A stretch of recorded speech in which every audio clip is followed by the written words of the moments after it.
رمضان المبارک کی 27ویں رات ہے۔ امام اعظم ابو حنیفہ رحمۃ اللہ علیہ سمیت بہت سارے بزرگ یہ فرماتے ہیں کہ یہی لیلۃ القدر کی رات ہوتی ہے۔ اگرچہ وہ اس بات کو طے نہیں کرتے، لیکن فرماتے ہیں یہی اکثر ہم نے اسی مقام پر لیلۃ القدر کو پایا ہے۔ نبی رحمت علیہ الصلوۃ والسلام نے صحابہ کرام علیہم رضوان کے سامنے گزشتہ امتوں کے احوال ذکر فرمائے کہ 1,000 سال ان کی عمریں ہوتی تھی، 1500 سال تک وہ زندہ رہتے تھے۔ تو صحابہ کے دلوں میں تجسس پیدا ہوا کہ اگر عمر 1000 سال ہوگی تو نماز بھی تو 1000 سال ہی پڑھیں گے، اگر عمر 1500 سال ہوگی تو روزے، عبادتیں، یہ سارے کام بھی تو بڑے زیادہ کرتے ہوں گے۔ تو یہ شوق جب پیدا ہوا تو اللہ کریم نے فرمایا کہ محبوب میں ایک رات دیتا ہوں، لیلۃ القدر خیر من الف شہر، جو رات ایک ہوگی پر 1000 مہینے سے بہتر ہوگی، 1000 مہینے سے۔ یہ رات اگر کسی کو میسر آ جاتی ہے اور پھر وہ صدق دل کے ساتھ، یعنی توجہ کے ساتھ، انہماک کے ساتھ، احتساب کی نیت سے، گناہوں کی معافی کی نیت سے اگر وہ اس رات کا قیام کرتا ہے، عبادت کرتا ہے، ذکر کرتا ہے، دعا کرتا ہے، تو محبوب کریم علیہ السلام نے وعدہ فرمایا ہے کہ اللہ اس کے پچھلے سارے گناہوں کو معاف فرما دے گا۔ دین، شریعت، قرآن، اسلام یہ بحث کرنے نہیں آیا دنیا میں۔ علماء جو بحث کرتے ہیں وہ توضیحات کے لیے، تشریحات کے لیے، تفاسیر کے لیے، وہ ان کا مقام ہے، لیکن ہم جو عوام بحث کرتے ہیں تو سمجھ لیں کہ دین بحث کرنے کے لیے نہیں آیا، دین تو عمل کرنے کے لیے آیا، اس پر عمل کیا جائے گا، عمل کی کوشش کی جائے گی۔ اور قرآن مجید نے کہا من عمل صالحا من ذکر او انثی، جو کوئی بھی اچھے عمل کرے چاہے وہ مرد ہو یا عورت ہو، وہو مؤمن، شرط یہ ہے کہ وہ مومن ہو، فلنحیینہ حیاتا طیبہ، فرمایا ضرور ہم اسے پاکیزہ زندگی عطا فرما دیں گے۔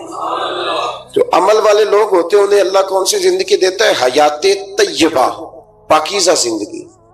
اللہ پاک، صاف ستھری، غلاظتوں سے پاک زندگی دیتا ہے جو بندہ عمل کرتا ہے۔ توبہ کا مطلب یہ ہوتا ہے کہ میں پچھلے گناہ پہ شرمندہ ہوں اور آئندہ نہ کرنے کا پکا وعدہ کرتا ہوں۔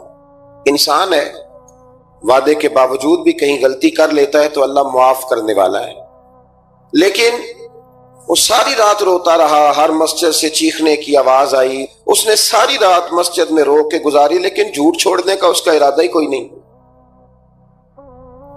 وہ تو کہہ رہا ہے 3 دن کا رمضان رہ گیا ہے، پھر میں نے دیکھ نہیں لینا تمہیں۔ فساد چھوڑنے کا اس کا پروگرام ہی کوئی نہیں۔ وہ تو میاں طے شدہ بات ہے کہ سویرے وہ دکان پہ جائے گا اور صبح جو بیسن بیچے گا نا سموسے اور پکوڑے کے لیے، اس میں بھی ملاوٹ کرنے کا ارادہ رکھتا ہے۔ تو یہ ساری رات توبہ توبہ کہنے کا کیا مطلب ہوا؟ کھل کے ساری رات اس نے توبہ توبہ کی۔ حضرت عمر فاروق رضی اللہ تعالیٰ عنہ کے بارے میں امام ابن جوزی نے لکھا ہے کہ رات کو نا گھر کے اندر بیٹھے بیٹھے اچانک رو پڑے حضرت عمر، 62 سال عمر ہے، خلافت کے آخری ایام چل رہے تو رو پڑے ایسے ہی گھر میں بلا وجہ ہی۔ آپ کی اہلیہ نے، زوجہ نے بیٹے کو اٹھایا، فرمایا پتہ کرو تمہارے باپ کو کیا مسئلہ ہے، کہیں کوئی تکلیف تو نہیں، درد تو نہیں، صاحبزادے آئے، ابا جی کیا بات ہے؟ فرمایا اماں کو بلاؤ۔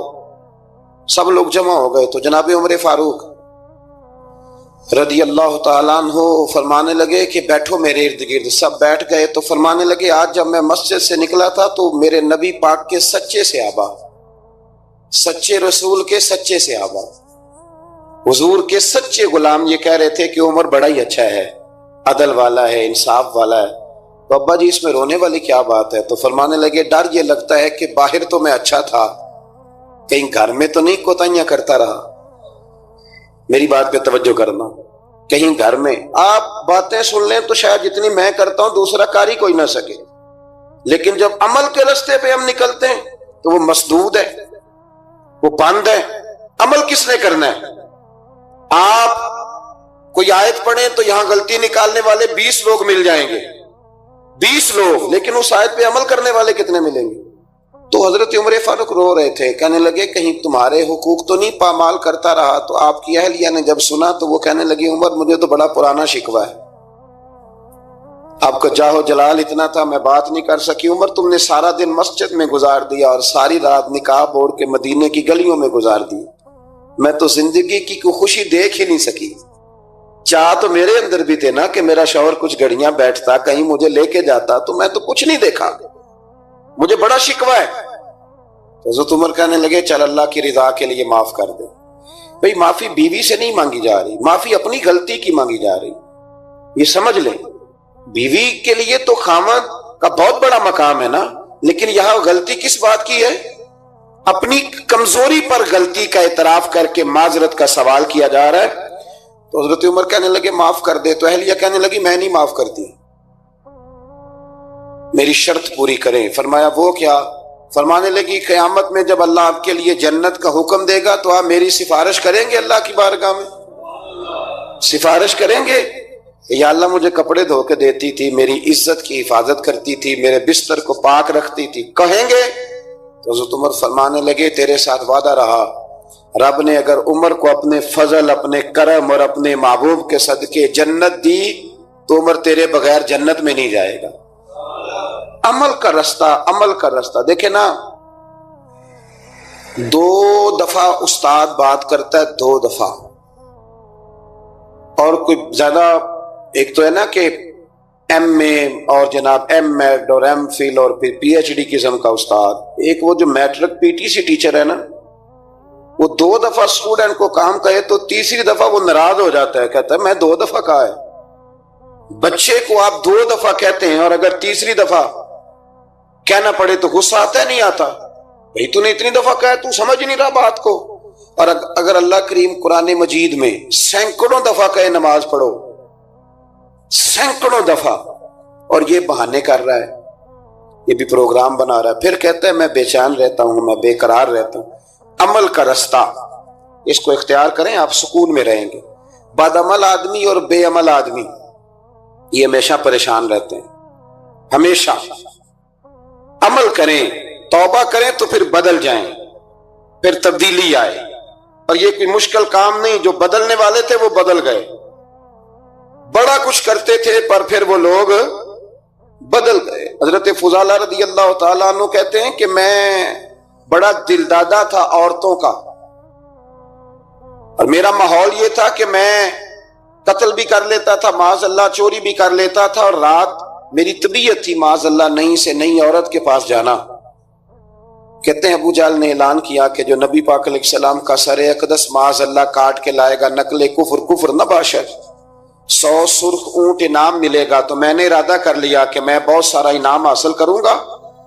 قرآن مجید میں نا اللہ فرماتا ہے کہ بہت سارے لوگ ایسے ہیں جنہیں اگر میں رزق میں کشادگی دے دوں، زیادہ پیسے دے دوں، فرمایا باغی ہو جائیں، وہ سرکش ہو جائیں۔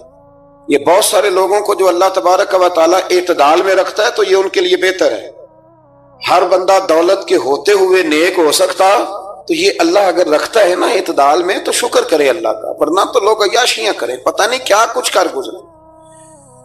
تو حضرت فضالہ کہتے ہیں کہ میں نے خنجر تیار کیا اور میں نے بغل میں اس کو چھپایا، اوپر میں نے چادر اوڑھ لی۔ اب مجھے پتا تھا ظہر کی نماز کے بعد نبی پاک صلی اللہ علیہ وسلم طواف کعبہ کے لیے، بیت اللہ شریف کے طواف کے لیے جاتے ہیں۔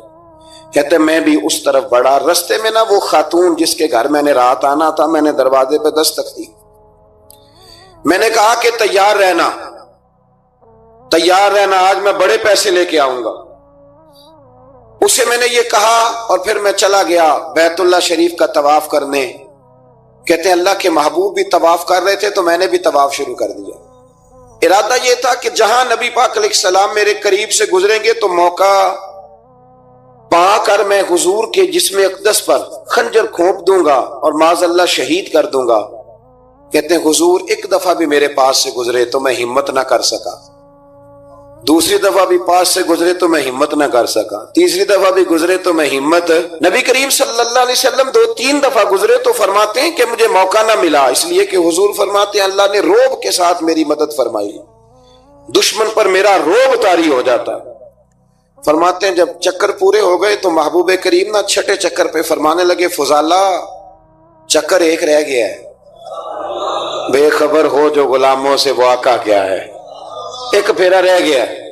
کہتے طواف مکمل ہو گیا تو محبوب میرے قریب آئے، فرمایا وہ کام کرتے کیوں نہیں جس کے لیے آئے تھے؟ میں نے عرض کی یا رسول اللہ کون سا کام، کیسا کام؟ اندر تو چور تھا نا، بانج فقیروں کسے نہیں ماریا، اے ہوئی چور اندر دا، اندر چور تھا نا۔ کہتے ہیں حضور نے مجھے کندھے سے پکڑ کے ہلایا، فرمایا کرتے کیوں نہیں؟ جب حضور نے ہلایا تو وہ خنجر بھی پیروں میں گرا اور میں بھی رسول اللہ کے پیروں میں گر گیا۔ میں نے کہا حضور مجھے کلمہ پڑھا دیں۔ کہتے ہیں حضور نے پہلے میرے دل پہ دست مبارک پھیرا، پھر میرے نبی نے مجھے کلمہ پڑھا دیا۔ اب نا مرید ہونے والا کہتا ہے کہ جی آہستہ آہستہ میں ٹھیک ہو جاؤں گا۔ اب وہ آہستہ آہستہ کا کیا ترجمہ ہے یہ بالکل سمجھ نہیں آتی۔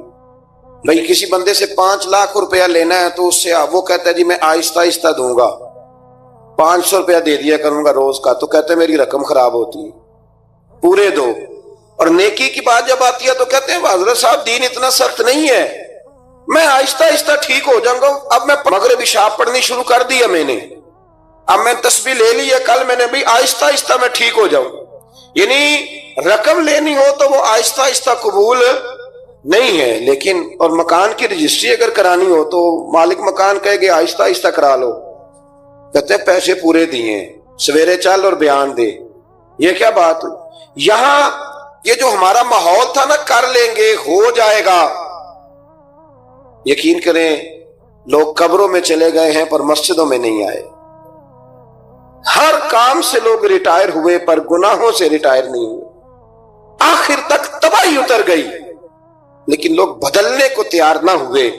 حضرت فضالہ کہتے ہیں ابھی میں نے کلمہ پڑھا، ابھی میں واپس آیا، رستے میں وہ بی بی کھڑی تھی، کہتے ہیں میں وہ شخص تھا کہ عورتیں مرتی تھی میرے اوپر اور کسی کی جرت تھی کہ وہ آئیں بائیں شائیں کرے، لیکن فرماتے ہیں میں بی بی کے پاس سے گزر گیا، پہلے تو اس کا خیال تھا رکے گا، لیکن جب میں رکا نہ تو دروازے پہ آئی، اور جب میں گزر گیا تو اس نے آواز دی، لیکن میں نے سنی انسنی کر دی، جب آگے بڑھا تو میرے پیچھے دوڑی۔ فرماتے مجھے پکڑ کے کہنے لگی فضالہ تجھے کیا ہوا، تو وہی نہیں جو یہاں سے گیا تھا؟ آپ فرماتے میں کبھی نہیں رویا تھا، میں کبھی نہیں رویا تھا، اور جب کہا نا تو وہی نہیں، کہتے میں نے سر اٹھایا تو میری آنکھوں میں آنسو تھے، میں نے کہا میں جو گیا تھا وہ نہیں ہوں، اب تو میں محمد عربی کا غلام بن گیا، اب میں وہ نہیں ہوں، اب نہیں ہو سکتا کہ کوئی میری نظر میلی ہو جائے، یہ کیسے ممکن ہے؟ اب نا اسلام کی تعریف ہم نے یہ کی ہے کہ خبردار کوئی ہمارے قریب نہ آئے، ہم کسی کو بات نہیں کرنے دیتے کہ ہم مسلمان ہیں، ہم بات نہیں کرنے دیتے۔ پتہ کیا بات ہے، ایک میری یہ تقریر ہوتی ہے ممبر پہ اور ایک میرا عمل ہوتا ہے جب میں سفر کرتا ہوں، جب میں گاڑی میں بیٹھتا ہوں، جب میں دوستوں سے ملتا ہوں، جب ان دونوں باتوں میں تضاد آتا ہے نا، تضاد، تو لوگ تقریر کو جذبات نہیں کہتے، ایک فن بن جاتی ہے تقریر۔ آپ کو پتہ ہے نا واعظین نعت خواں کہتے ہیں میں نے محفل لوٹ لی، پھر لوگ شمار کرتے ہیں کتنے لوگوں نے سبحان اللہ کہی، پھر لوگ شمار کرتے ہیں کہ آج 5 بندے روئے بھی تھے جب میں تقریر کر رہا تھا۔ تو پھر یہ فن ہے، یہ جذبات کا اظہار، سمجھ لیں بات کو کہ عمل جب آپ نہیں نہ کرتے عمل، تو آپ خود بڑے بے چین رہتے ہیں کہ یار یہ میں کیا کر رہا ہوں، یہ کون سا گورکھ دھندا ہے کہ میرا عمل صفر ہوتا جا رہا ہے۔ ہمارے ایک استاد تھے تو وہ فرمایا کرتے تھے کہ اگر پڑھے لکھے آدمی کو تم بے عمل دیکھو تو اس سے دور ہٹ جایا کرو ورنہ تمہیں بھی بے عمل کر دے گا۔ میں نے ان سے عرض کی، میں نے کہا حضور یہ کیا ہے؟ تو فرمانے لگے اپنے حضرت صاحب سے پوچھنا، وضاحت کریں گے۔ میں نے حضرت صاحب سے کہا جی عجیب بات کر دی ہے، علم والے بندے کے پاس بیٹھ کے تو علم آتا ہے، تو وہ فرما رہے تھے کہ علم والے بندے کے پاس اگر وہ بے عمل ہو تو بالکل نہ بیٹھنا۔ تو حضرت صاحب فرمانے لگے انہوں نے صحیح کہا ہے۔ اب بات بہت بڑی ہے، پتہ نہیں آپ کی سمجھ میں آتی ہے نہیں آتی، بہرحال کر دیتا ہوں۔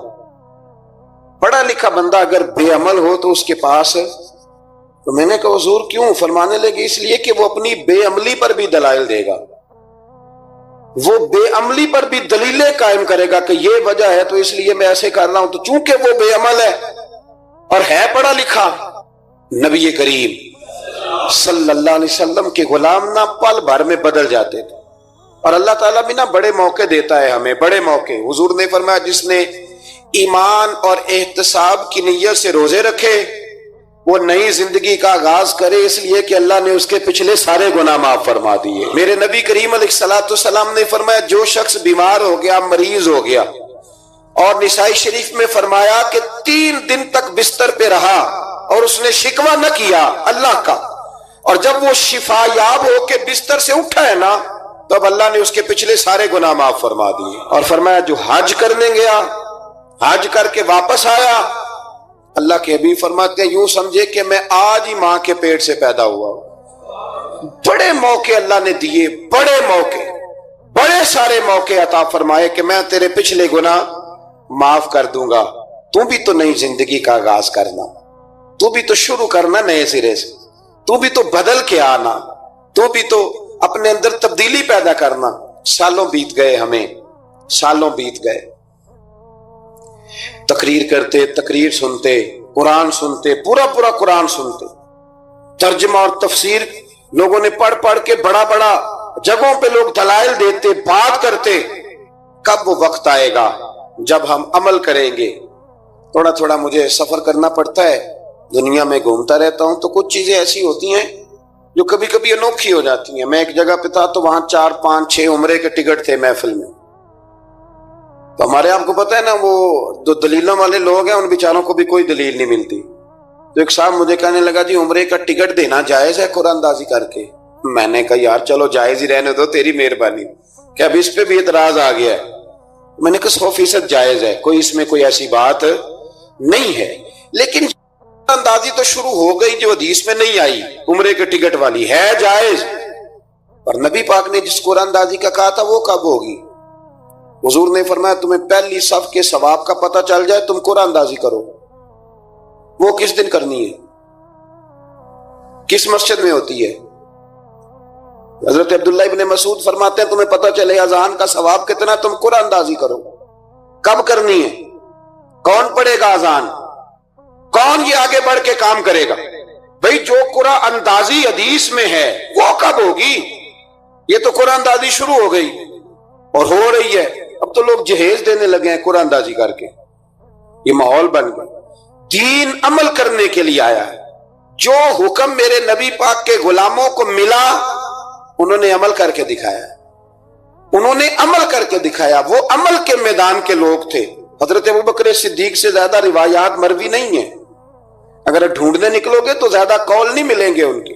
لیلۃ القدر ہو، شب برات ہو، جمعہ ہو، زندگی کا کوئی بھی نیا موڑ جب ہمیں میسر آئے تو اس موقع پر ہم چاہتے ہیں کہ ہمارے ذمے جو حقوق ہوں، جو ذمہ داریاں ہوں، ان سے ہم سبکدوش ہونے کی کچھ کوشش کریں۔ اسلامی تعلیمات کے اندر 2 قسم کے حقوق اللہ تعالیٰ نے انسان کے ذمے لگائے ہیں، ایک حقوق اللہ ہیں اور ایک حقوق العباد ہیں۔ حقوق العباد کے معاملے میں نزاکت، اور پھر جو آیت میں نے قرآن پاک کی پڑھی، ایک تو یہ ہے کہ آپ لوگوں سے معافی لیں، معافی مانگیں۔ ہمارے ہاں نا معافی کا مزاج قبول کریں، جب کوئی بندہ معافی طلب کرے تو معافی، ہمارے ہاں معافی مانگنے کا رواج میں آپ یقین کریں سرے سے ہے ہی نہیں، بلکہ الٹا لوگ چڑھائی کر جاتے ہیں، کہتے ہیں اوہو تم نے معافی مانگ لی ہے تو معاملے ختم ہو گیا۔ اور جو آدمی، میں بڑے زمانے سے کہہ رہا ہوں کہ میرے ملک میں ایک رواج بنتا جا رہا ہے، جس کی زبان جتنی زیادہ سخت ہوتی ہے اس کا عروج اتنا زیادہ ہوتا ہے، جو تھوڑا سا شرافت کا مظاہرہ کرے لوگ اسے بزدل سمجھ لیتے ہیں۔ عزیز بھائیوں، اپنی زندگی میں معافی مانگنے کا مزاج بنائیں، آپ طلب کریں کہ یار مجھ سے غلطی ہو گئی، میں انسان ہوں۔ آپ یقین کریں ڈھیر سارے لوگ ہیں جن کے ذمہ ڈھیروں معافیاں ہیں، لیکن ان کا مزاج نہیں، ان کی طبیعت نہیں، ان کا تکبر آڑے آ گیا ہے۔ اور میرے نبی پاک صلی اللہ تعالیٰ علیہ وآلہ وسلم نے فرمایا تھا یہی بدلہ دے دو کسی کا دینا ہے تو، یہی معافی لے لو، یہی، ورنہ فرمایا یاد رکھنا قیامت کے دن تو اس طرح ہوگا کہ اگر سینگ والی بکری نے بغیر سینگ والی بکری کو مارا ہوگا اسے بھی قیامت میں بدلہ دینا پڑے، یہی معافی تلافی لے لو، یہی۔ تو ہمارے ہاں مزاج نہیں، مزاج بنائے نا آپ، معافی کا مزاج بنائیں۔ رسمی ویسے معافیاں مانگتے ہیں، آج پہ جا رہا ہوں بھائی اگر کوئی ہو گئی تو معاف کر دینا، یہ تو رسم ہے، تو بڑی دنیا ادا کرتی۔ آپ کو پتہ ہے کہاں آپ کو معافی لینی ہے، تو جہاں جہاں اس طرح کے معاملات ہیں وہاں آپ کلیئر کریں. صحیح بخاری میں حدیث ہے حضرت ابو ذر غفاری سے، جب کسی نے کہا کہ آپ نے اسی طرح کے کپڑے خود پہنے ہیں جس طرح کے آپ کے غلام نے پہنے، یہ کیا معاملہ ہے؟ تو فرمانے لگے، اعلانیہ خود بتانے لگے، فرمانے لگے مجھ سے ایک دفعہ غلطی ہو گئی تھی، میں نے ایک غلام کو جھڑک دیا تھا تو نبی پاک نے مجھے تنبیہ فرمائی، تو میں نے اس غلام سے معافی بھی مانگی، اور اس دن سے لے کر آج تک میں جس طرح کا خود لباس پہنتا ہوں اسی طرح کا اپنے غلام کو پہناتا ہوں. تو وہ خود بیان کر رہے ہیں، وہ لوگ اظہار کر رہے ہیں کہ ہم نے یہاں نبی پاک علیہ الصلوۃ والسلام کے تنبیہ کرنے پر ہم نے اپنے غلام سے، خادم سے یا کسی غلام سے معافی مانگی. تو معافی مانگنے سے بندے کا قد کبھی چھوٹا ہوتا ہے؟ میرے نبی پاک علیہ السلام نے فرمایا جو معافی مانگ لے اللہ تو اس کی عزت میں اضافہ کر دیا کرتا ہے. تو اس لیے ایک تو جہاں یہ معاملہ ہے وہاں، اور دوسری جو آیت میں نے تلاوت کی اس میں اللہ کہتا ہے کہ غصہ پی بھی جاؤ، معافی مانگو بھی اور معاف کر بھی دو. والکاظمین الغیظ والعافین عن الناس، فرمایا وہ لوگ جو غصہ پی جاتے ہیں اور لوگوں سے درگزر کرتے ہیں، لوگوں سے درگزر کرتے ہیں. واللہ یحب المحسنین، اللہ ان احسان کرنے والوں سے محبت فرماتا ہے، ان سے اللہ پیار کرتا ہے. تو رب فرماتا ہے جو غصہ پی جاتے ہیں والعافین عن الناس، اور لوگوں سے درگزر کرتے ہیں، ایک تو معافی مانگے اور دوسرا معاف کر بھی دیں. اگر دل میں کوئی بات ہو تو معاف، ہر روز لوگوں کو معاف کر کے سویا کریں. پہلے تو اس طرح کا کوئی کام ہی نہ کریں. ایک شخص نے جملہ کہا تھا، لکھا تھا، کمال لکھا تھا، اس نے کہا تھا کبھی ایسا کوئی کام نہ کرنا کہ کوئی تمہاری وجہ سے جا کے رب کے سامنے رونا شروع کر دے. ایسا کوئی کام نہ کرنا کہ کوئی بندہ تمہاری شکایتیں اللہ رسول کو لگائے. اس طرح کا کبھی کام نہ کرنا کہ وہ تڑپ اٹھے اور کہے اب تمہارا شکوہ میں نے وہیں کرنا ہے.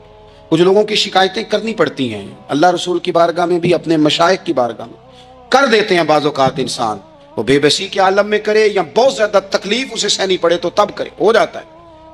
تو ایک تو ایسا کریں نا، اور کوشش کریں لوگوں کو معاف کر دیں، اپنے دل سے چیزیں نکال دیں. دو لوگ بیٹھے تھے نا حرم مکہ میں، ایک صاحب کہہ رہے تھے کہ میرے اوپر وہ بدر میں جو قتل ہو گئے کفار، ان کا ذکر چل رہا تھا، تو دونوں گفتگو کر رہے تھے بدر میں ہمارے اتنے لوگ مسلمانوں نے مار دیے. تو ایک ان میں کہنے لگے کہ اگر میرے اوپر قرض نہ ہوتا اور میرے چھوٹے چھوٹے بچے نہ ہوتے تو میں تو تلوار لے کے جاتا اور مدینہ شریف جا کے معاذ اللہ بدلہ لے آتا. دوسرا کہنے لگا میں دیتا ہوں نا تیرے بچوں کا خرچہ بھی اور میں تیرا قرضہ بھی اتارتا ہوں، تو جا. اس نے کہا پکی بات ہے؟ کہا ہاں، قرضہ بھی میں اتار دوں گا، تیرے بچوں کا خرچ بھی اٹھاؤں گا، تو جا. اس نے خنجر تیار کیا، تلوار تیار کی، گھوڑے پہ بیٹھا، گلے میں وہ تلوار اس نے اپنے ڈالی اور مدینہ شریف آ گیا. اتفاق کی بات یہ کہ ملاقات حضرت عمر سے ہوئی. جناب عمر کہنے لگے مجھے تیری نیت ٹھیک نہیں لگتی. پکڑا کدھر آئے ہو؟ کہنے لگا میں تو بدر کے قیدیوں کے بارے میں بات کرنے آیا. فرمایا تلوار لے